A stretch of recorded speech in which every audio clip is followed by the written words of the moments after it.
We have more trades to talk about up next on Fantasy Baseball Today in 5.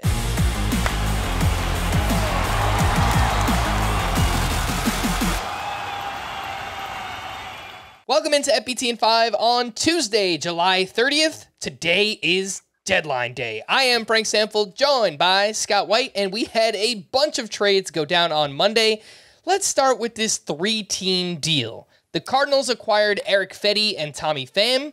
The Dodgers acquired Tommy Edman, Michael Kopech, and a 17-year-old pitcher, Oliver Gonzalez. And the White Sox acquired Miguel Vargas and 2 infield prospects, Yoral Perez and Alexander Albertus.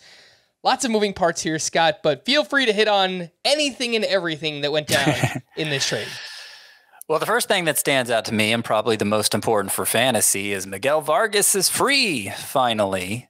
You have to imagine the White Sox will find some place for him to play, whether it's second base, left field, third base even. You know, the Dodgers couldn't stomach his defense. Maybe they could have at second, but didn't seem willing to now that second base was filled. And he's been a big producer in the minors pretty much his whole career there, has Vargas. Of course, got the opportunity at second base in the majors last year. It didn't go well. Exit velocities were unimpressive, but he had a pretty significant hand injury in spring training and maybe never got completely recovered from that. The exit velocities have been better this year, both in the majors and the minors, enough that I don't think that's so much of a concern for Vargas anymore. AAA, he slashed 290, 440, 566 with 8 home runs and 8 steals in 41 games, more walks than strikeouts. I think there's a lot to like here for Vargas still, and I hope he finally capitalizes on this chance with the White Sox. The second thing that stands out to me is, boy, the Dodgers gave up a lot for Tommy Edman, because the entire White Sox package of prospects came from the Dodgers. And all they got was Tommy Edman, who hasn't been healthy all year. He's been recovering from a wrist injury. So, hopefully that means the reports on the wrist are good. His minor league rehab assignment has been whatever.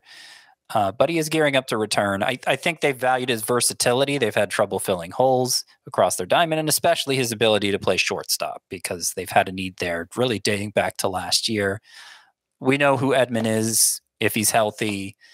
12 to 15 homer guy, 30 to 40 steal guy, with a decent enough batting average. Going to the Dodgers lineup, you have to feel like it could only help him.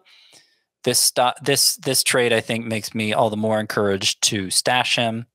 The Cardinals return. It's the most impactful for 2024, probably. Eric Fedde has been a reliable pitcher. I still think he's likely to regress. He's outperformed his ERA estimators by a lot, and you may say, oh, okay, but he gets more win potential with the Cardinals. He managed to win 7 games with the White Sox. I'm not sure it's going to get much better than that. So I actually think I think Fedde's still more likely to take a step back than forward. Next up, we had Lane Thomas, who was traded to the Guardians in exchange for left-handed pitcher Alex Clemmie and infielders Jose Tena and Rafael Ramirez. Thomas is having a strong year, 253 batting average, 8 home runs, 28 steals, a 738 OPS. The power is down a little bit. Scott, what do you think this does for Lane Thomas's value? Because obviously it's a much better lineup, but will he run as much? Will the power be there? What are your thoughts? I don't even know that it's a much better lineup. The Guardians, the Nationals lineup has been pretty good. It's better, though. It's a worse venue, I think. If you look at StatCast expected home runs by park, if Lane Thomas had played the last 3 years, every game at Progressive Fields, he would have 11 fewer home runs. He has mid-tier exit velocities, so I don't think it's quite the disaster of Isaac Paredes going to Wrigley Field. He's such an extreme case. I don't think Thomas is quite that concerning. And also, he steals a ton of bases, unlike Isaac Paredes. So 156 games last year, he had 28 homers, 20 steals. If you pace his numbers this year over the same number of games, 16 homers, 56 steals. He's been running like crazy. I suspect that'll continue in Cleveland. Not a guarantee, of course. So maybe he loses a little bit of power. Maybe he gains a little bit from the supporting cast. But I think bottom line is, if he runs like he's been running all year, Lane Thomas is going to remain must start. And the last trade we'll talk about, Yusei Kikuchi was acquired by the Astros for a pretty big package. 3 prospects, pitcher Jake Bloss, infielder Will Wagner, who is the son of Billy Wagner, and Joey Loperfido, who we've talked quite a bit about this year as well. Scott, talk to me about the fit for Kikuchi in Houston, and maybe we could see some of those prospects up with the Blue Jays. Yeah, it was surprising how much the Astros gave up for a pitcher who's going to be a free agent at the end of the year and hasn't actually been that good this year.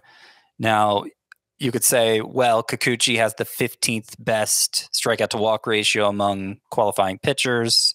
He's underperformed all his ERA estimators. And that's true. And so maybe the Astros are just betting on regression there. It's a pretty big bet.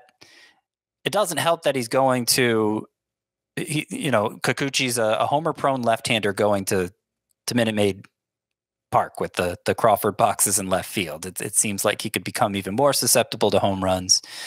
Loperfido, we've been excited about him, going back the other way to Toronto, and there's openings in their lineup, particularly following the Justin Turner trade. So hopefully he gets a chance to shine.